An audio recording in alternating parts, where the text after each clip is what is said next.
ایک شخص کا واقعہ آتا ہے ابو بکر بن عبد الباقی کا. وہ بیت اللہ گئے اور جب وہاں گئے تو انہوں نے اپنا سارا فریضہ سر انجام دیا. کچھ دن گزرے تو وہ ہی واز ناٹ ویری رچ. ان کا راشن جو تھا وہ ختم ہو گیا. اور جب راشن ختم ہوا تو بھوک اور پیاس کا عالم.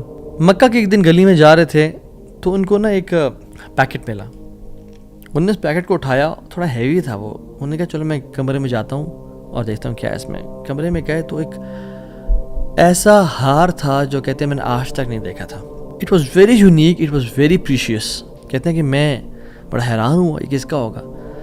خیر الٹیمیٹلی میں نکلا اپنے کمرے سے باہر, حرم کی طرف آ رہا تھا تو مکہ کی گلیوں میں نے ایک دیکھا ایک شیخ یعنی ایک بزرگ انسان تھا جس کے ہاتھ میں 500 دینار تھے اور وہ اناؤنسمنٹس کر رہے تھے کہ میرے گھر والوں کا ہار گما ہے, جس شخص کو مل جائے وہ مجھے دے, میں اس کو 500 دینار دوں گا.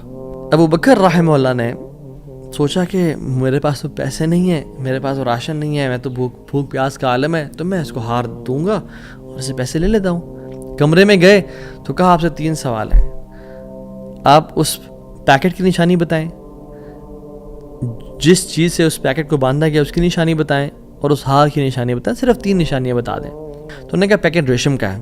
انہوں نے کہا بالکل ٹھیک ہے آپ نے. انہوں نے کہا کہ جو پیکٹ جس چیز سے پیکٹ کو باندھا گیا ہے وہ بھی ریشم کا دھاگا ہے. انہوں نے کہا بالکل ٹھیک ہے آپ نے.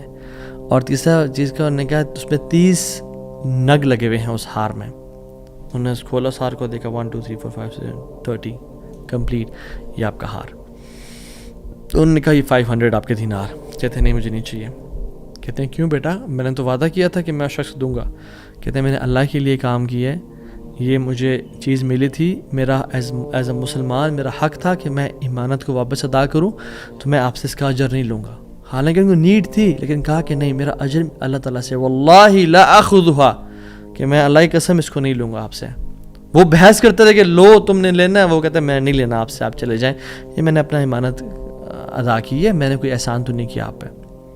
وہ بزرگ بڑا حیران ہو کہ یہ کیسا نوجوان ہے. خیر وہ چلے گئے. کچھ عرصے بعد ابو بکر بن عبد الباقی رحمہ اللہ کہتے ہیں کہ میں فائنینشلی اسٹیبل نہیں تھا, تو میں نکلا کچھ تجارت کرنے کے لیے. تو میں جس شپ پہ بیٹھا ہند کی طرف میں نے سفر کیا. سافرت الی الہند, میں ہند کی طرف جانے لگا. اور کہتے ہیں جب راستے میں تھا تو اتنے برے طوفان نے ہماری شپ کو ہٹ کیا کہ پانی شپ کے بیچ میں آ گیا اور لاگز بکھر گئے اور وہ کشتی ٹوٹ گئی. کچھ لوگ ڈوب گئے, کچھ لوگ چیز چلا رہے تھے. میرے ہاتھ میں ایک لکڑی کا بہت بڑا ووڈ لاگ لگا, لکڑی کا ایک پھٹا سا لگا. میں نے اس کو زور سے پکڑ لیا. وہ مجھے جو ہے نا وہ سلولی اینڈ گریجولی کنارے پہ لے آیا. میں جب اس آئی لینڈ پہ پہنچا تو دیکھا الحمدللہ وہاں پہ بالکل وہ ابینڈنڈ آئی لینڈ نہیں تھا, وہاں پہ لوگ آباد تھے. کہتے میں جب اندر گیا آئی لینڈ کی طرف اور دیکھا الحمدللہ مسلمان لوگ تھے اور وہاں پہ مسجد بھی تھی اور گھر بھی بنے ہوئے تھے. تو کہتے ہیں میں سیدھا مسجد چلا گیا. مسجد میں کہتے ہیں میں جا کے قرآن پڑھنا شروع کر دیا. جب قرآن پڑھا تھا تو ایک مزدور آیا میرے پاس اور کہتا ہے کہ آپ تو بڑا پیارا قرآن پڑھتے ہیں, اور ہمارے تو اس آئی لینڈ پہ آپ کہاں سے آئے ہیں؟ ہمارا تو اس آئی لینڈ پہ یعنی کوئی اچھا قاری نہیں ہے موجود کہ جو قرآن ایسے پڑھے. ماشاءاللہ یو ریسائٹ بیوٹیفل قرآن. تو آپ ایک کام کریں, آپ پلیز میرے بچوں کو پڑھا دیں. سلولی اینڈ گریجولی لوگ آتے گئے اور ان کو اپنے بچے پڑھاتے گئے, اور وہ ابو بکر رحمہ اللہ اس مسجد کے بڑے نوبل شخص بن گیا کہ لوگ ڈیمانڈ تھی بہت زیادہ, قرآن پڑھ کسی کو آتا نہیں تھا, تو انہوں نے اپنے بچوں کو لایا اور لوگ بھی پڑھنا شروع ہو گئے, اور ان کو اس مسجد کا ایک طرح سے لیڈر بنا دیا کہ آپ اس کو رن کریں. کچھ عرصے بعد جب ابو بکر رحمہ اللہ کہتے ہیں میں ابھی جاتا ہوں اس آئی لینڈ کو چھوڑ کے, مجھے نکلنا ہے یہاں سے, مجھے اپنے گھر کی طرف اور اپنے بزنس کی طرف واپس جانا ہے, تو مجھے اجازت دیں. تو ان لوگوں نے بڑا ان کو پش کیا اور کہا کہ نہیں آپ نہ جائیں, آپ کی آنے کی وجہ سے ہمارے پورے آئی لینڈ میں قرآن کی تعلیم پھیل رہی ہے, you such a noble and wonderful gentleman, آپ پلیز یہیں پہ رکیں. تو انہوں نے کہا کہ نہیں بھائی میری لائف ہے, میں نے شادی بھی کرنی ہے اور سب کو. کہتے ہیں ہم آپ کو یہاں پہ رہائش دیں گے, ہم آپ کو یہاں پہ شادی کرائیں گے آپ کی, آپ یہاں پہ رکیں. تو انہوں نے کہا چلو ٹھیک ہے. انہوں نے ان کی شادی کرتی ایک عورت سے, اور کہا کہ یتیم لڑکی ہے اس سے آپ کی ہم شادی کرتے ہیں. ہے تو وہ یتیم لیکن ہے بڑی مالدار وہ, کیونکہ اس کا باپ جو تھا وہ بڑا رچ انسان تھا.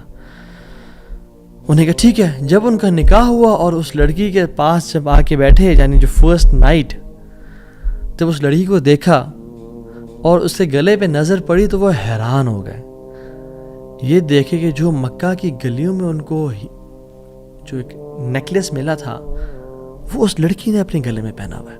وہ بڑے حیران اور پریشان ہو گئے۔ کچھ ٹائم بعد جب لوگوں نے پوچھا سب معاملات ٹھیک ہیں، سب سیٹ ہے، کوئی مسئلہ پریشانی تو نہیں، کہتے ہیں کہ سب ٹھیک ہے الحمدللہ، ایک چیز میرے ذہن میں ہے جو جس کا جواب نہیں ملا مجھے۔ کہتے ہیں کہ جو میری بیوی ہے، اور میں سے پوچھ بھی نہیں سکا ابھی تک کیونکہ حیا اور شرمندگی ویسے کہ یہ تم نے کہاں سے ملا، because it's very expensive necklace, کہیں اس کو یہ لگے کہ میں لالچی انسان ہوں یا میری نظر اس کے نیکلیس پہ ہے، تو یہ نیکلیس اس کو کہاں سے ملا؟ مجھے تو مکہ کی گلیوں میں ملا تھا اور میں نے ایک بزرگ انسان کو دیا تھا۔ وہ لوگ کیا کرنا شروع ہو گئے، فَحَلِّلُوا وَكَبِّرُوا، وہ کہہ رہے لا الہ الا اللہ، اللہ اکبر اللہ اکبر کہنا شروع ہو گئے وہ لوگ، اور کہتے ہیں کہ تم وہ نوجوان ہو۔ کہتے ہیں کہ اس کا باپ جو اس علاقے کا ایک بڑا انسان تھا، وہ ہمارے پورے اس علاقے میں ایک کہانی سنایا کرتا تھا کہ ایک شخص مجھے ملا، اس شخص سے زیادہ نیک انسان میں نے آج تک نہیں دیکھا، اس سے زیادہ امانت دار شخص میں نے آج تک نہیں دیکھا۔ وہ ہمیں ایک لڑکے کی کہانی سنایا کرتا تھا کہ ایسے ایسے اس کو نیکلیس ملا، اس نے مجھ سے پیسے نہیں لیے اور مجھے وہ اتنا قیمتی ہار واپس دے دیا۔ اور وہ باپ اللہ کا نہیں گولی، وہ دعا کیا کرتا کہ یا رب میری بیٹی کی شادی اس بندے سے کروا دے یا رب جس نے مجھے وہ ہار ڈھونڈ کے دیا تھا۔ اور آج آپ یہاں پہ آ گئے، اللہ تعالیٰ کیسے آپ کو یہاں پہ لے کے آیا؟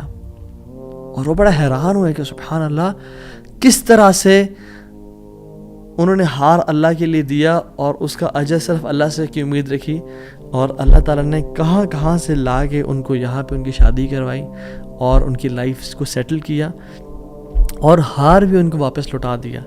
اور سبحان اللہ، انہوں نے کتنے دینار کو دھتکارا تھا اور ریجیکٹ کیا تھا؟ 500 دینار کو۔ کہتے ہیں کہ مجھے ایک ٹائم میں لائف کے ہمیں ضرورت پڑی ہسبینڈ وائف کو، تو ہم نے کہا کہ اس ہار کو بیچ دیتے ہیں۔ جب اس ہار کو ہم نے بیچا تو اس کے 5 لاکھ دینار ہمیں ملے، 5 لاکھ دینار اس کو ملے، یعنی سبحان اللہ 500 کو انکار کیا اور اللہ تعالیٰ نے 5 لاکھ دینار واپس کر دیے۔ ہار بھی دے دیا، ہار والی بھی دے دی، سیٹل بھی کر دیا لائف کو۔ ان اللہ علی کل شیء قدیر، اللہ تعالیٰ ہر چیز پر قادر ہے، اس کے لیے کچھ مشکل نہیں ہے میرے بھائی اور میری بہنوں۔ آپ کی لائف میں پریشانیاں ہیں، مشکلات ہیں، زندگی تنگ ہے، آپ اللہ کو اس کے ناموں سے پکاریں، آپ اپنی نیت ٹھیک کریں، آپ اپنے اجر کا سوال لوگوں سے نہ کریں، صرف اللہ سے امید رکھیں، پھر دیکھیں آپ کی زندگی کس طرح سے آسان ہوتی ہے۔